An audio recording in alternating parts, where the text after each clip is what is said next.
¿Qué tal? ¿Cómo estás? Un gusto. El gusto es nuestro. Miriam, muchísimas gracias por este contacto. A ver, tratamos de entender cómo se ha politizado la juventud, cómo ha, si se quiere, virado desde estar enarbolados o, si se quiere, contenidos por la bandera del kirchnerismo al estar en otro lado, ¿no? En la vereda de frente, en lo que tiene que ver con Javier Milei y la ultraderecha. ¿Cómo vienen viendo esta evolución, Miriam, y qué interpretación se puede hacer del fenómeno político juvenil? Bueno, en primer lugar, Sí. yo no soy, digamos, en primer lugar le pondría un signo de pregunta a cada una de las afirmaciones y empezaría diciendo que no existe la juventud, existen las juventudes, ¿no? Existen los jóvenes y las juventudes.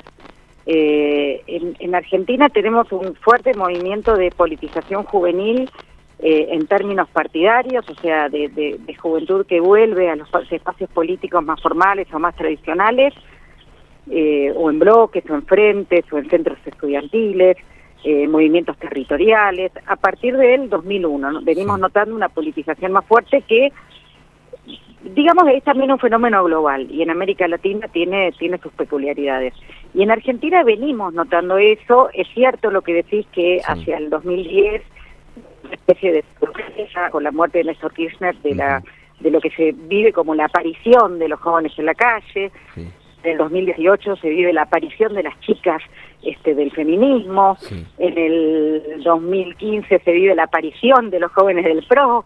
Ahora vivimos la aparición de los jóvenes de la ultraderecha. Es decir, que también somos una sociedad que deberíamos preguntarnos qué nos pasa, que cada vez que los jóvenes entran en escena nos parece que aparecen, ¿no? Uh-huh. Es decir, toma la forma de una aparición o de una irrupción, un fenómeno que tiene ya su tiempo, tiene mucha pluralidad. Hay jóvenes en todos los espacios políticos, pero yo te diría que la particularidad de la ultraderecha y de los libertarios es que se han constituido como fuerza política como una fuerza juvenil. Es decir, a diferencia de otros partidos que tienen una juventud peronista, una juventud del PRO, una juventud de la izquierda o de cada uno de estos espacios de izquierda, la Libertad Avanza se presenta como enteramente joven.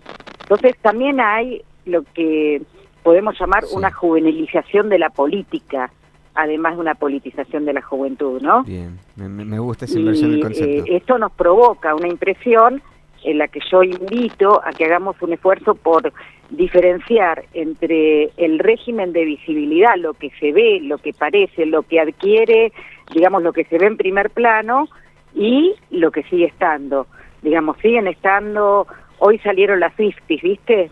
Sí. Este fenómeno de chicas a pedir que que salen no contra voten, Milei. que no voten a Milei. O sea, hay una enorme pluralidad en la relación con la política de los jóvenes, no solamente una gran pluralidad, sino un gran dinamismo. Es decir, jóvenes que pasan, que cambian de espacio, que van alternando en sus espacios, y además dentro de lo que llamamos jóvenes, hay una los 16 hasta los 20.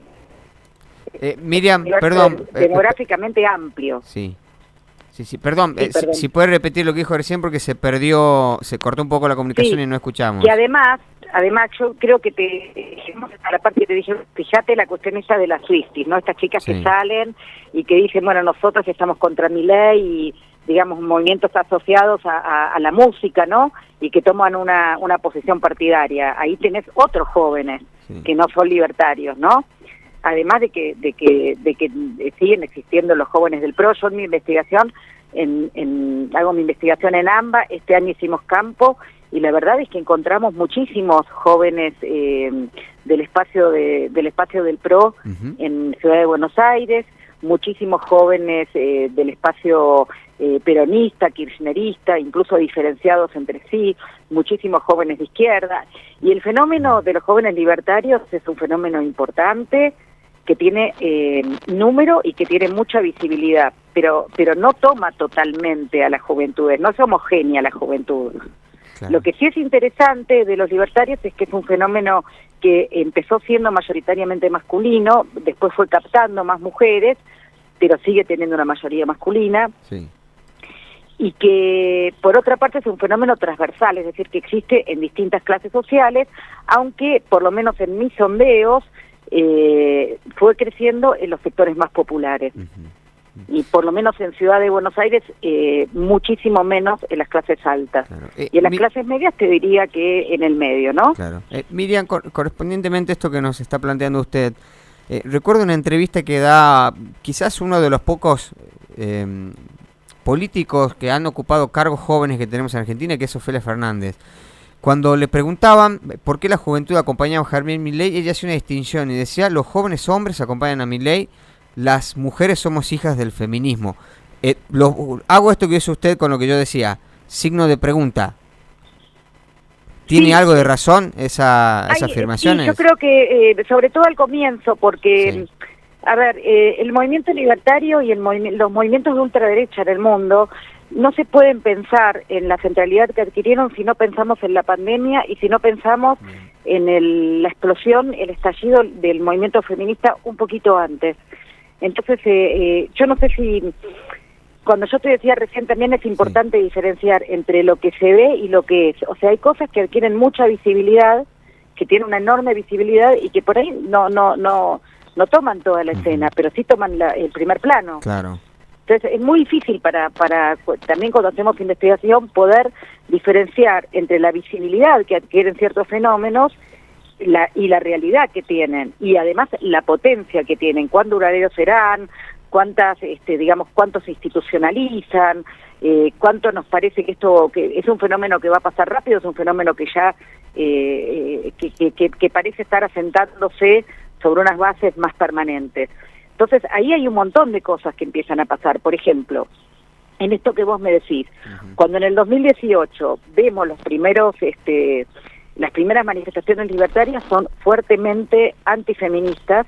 Lo primero que se destaca son el tipo de intervención política bastante agresiva, bastante violenta en sus formas, ¿no? El tipo de protesta, el tipo de manifestación, la llamada cruzada contra el aborto, ¿no? Sí. Y entonces ya nacen, digamos, como un movimiento que se opone mucho a todas las políticas identitarias. En Argentina, particularmente a los feminismos, pero hay libertarios en otros lugares del mundo, por ejemplo en Estados Unidos, donde el tema racial es central en la política de diferencias, o el tema de los extranjeros en Europa. Entonces, bueno, es cierto que en un principio eran mayoritariamente masculinos. Yo he notado, sobre todo en este último año, que sumaron población femenina. Si no, no tendríamos estos números, ¿no? Por supuesto. Que tampoco tenemos tanta claridad de los números, pero yo te insisto, si vos me decime tu opinión, mi impresión, y no estoy hablando de datos, mi impresión es que se podría hablar a nivel nacional entre jóvenes de 16 a 24 años, y no toda la franja etaria, sino los jóvenes más tempranos, 16 a 22, 16 a 24, quizás en las peores estimaciones se dice 1 de cada 2, en las peores estimaciones, claro. Peores me refiero, o las mejores depende del punto de vista, ¿no? Pero yo creo en la ciudad de Buenos Aires no superó el 30%, o sea que no estamos hablando de un fenómeno que toma a toda la juventud, pero sí que tiene una enorme visibilidad, porque son muy activos, porque sus modos de protesta son muy visibles, y también, igual estos números que te digo, ¿sabés quién los vamos a tener? ¿Sabés cuándo los números? Cuando podamos analizar por mesa la relación entre población y lo que se votó, ¿entendés? Claro. Sí, bueno, un laburito importante el que hay que hacer allí. Miriam, pensaba, antes, o quizás antes del estallido de las redes sociales y la hiperactividad que tienen los jóvenes allí, antes se podría decir que hasta el voto joven era quizás hasta por tradición o herencia de los círculos donde uno formaba parte, puntualmente la familia, ¿no? Familia peronista, salía el voto joven peronista. Pero también también de las instituciones intermedias, ¿no? Aquellos que construían sistemas de valores que regían la conducta, ¿no?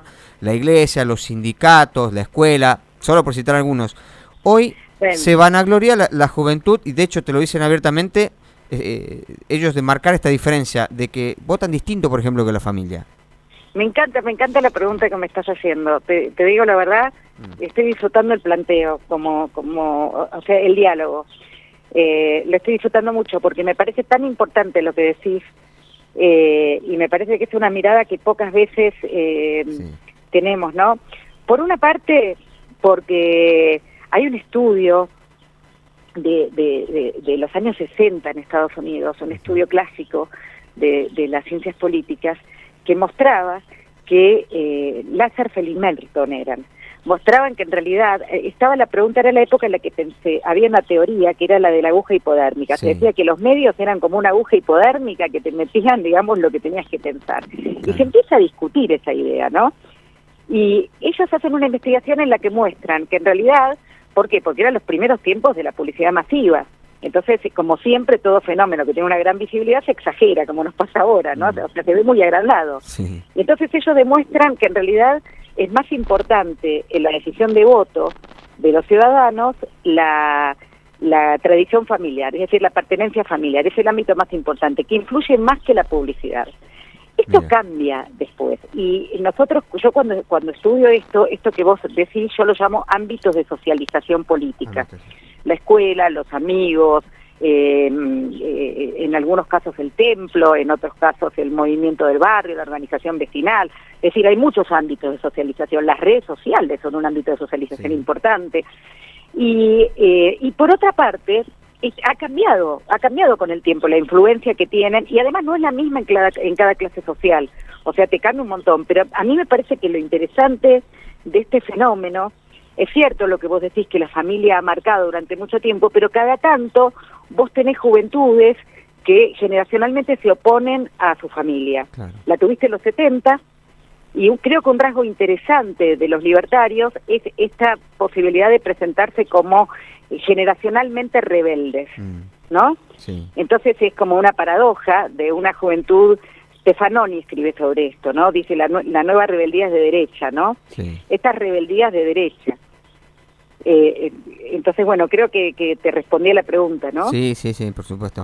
Y ahí entiende uno... Se abre un montón la pregunta, se abren un montón de preguntas nuevas, ¿no? Por supuesto, es algo que da para estudiar incluso mucho. Las redes, hay países donde funcionan, digamos, las redes en sí mismas no tienen una lógica. Yo vengo de Colombia, sí, de un encuentro justamente sobre politización juvenil. Y en Colombia las redes han tenido un efecto para los movimientos de izquierda. Cuando acá las redes se piensan como, bueno, las redes como vinculadas a la ultraderecha o en algunos lugares de Europa, todo tiene una complejidad, es un fenómeno tan nuevo que todos tratamos de enseguida ponerle la etiqueta, y no. Incluso te digo una cosa, hay algo muy interesante en el fenómeno de los jóvenes libertarios, y es que cuando vos entrevistás a estos jóvenes, y no me pasa a mí solamente, yo he leído trabajos de muchos investigadores del campo de la juventud, lo escuchaba a Pablo Bomaro, entre otros, trabajos de Morresi, bueno, qué sé yo, hay un montón de laburos que te muestran que cuando vos hablás con encuestas incluso de opinión pública, cuando vos hablás con los jóvenes libertarios, en realidad te encontrás con que su modo de pensar no coincide con la plataforma del partido ni con sus ideas centrales. Esto ha salido publicado en un montón de lugares, o sea, una parte muy importante de estos jóvenes de supuesta ultraderecha quieren tener universidad pública gratuita. Claro. Quieren que el Estado intervenga en la vida, digamos, en ayuda social. Es decir, que yo no te diría que aún perteneciendo a un espacio de ultraderecha, la mayor parte de estos jóvenes tienen un pensamiento o una ideología o un sentir de ultraderecha. Por ejemplo, la idea de solidaridad, que no es una idea que esté muy presente en la ultraderecha, sigue siendo una idea que atraviesa a muchos de los jóvenes libertarios. Y que es una idea muy presente, es un valor muy presente en nuestras juventudes. En todos los espacios partidarios. Entonces, ¿qué te quiero decir? ¿Y cuál es el que tampoco sabemos cuál es el nivel de tenemos un fuerte dinamismo. Imagínate, estamos a jóvenes de 16 a 20 años. Hay un fuerte dinamismo en la pertenencia partidaria. Probablemente ese chico que es partidario después no lo sea, o uno que otro partido después lo sea. Claro. Y ahí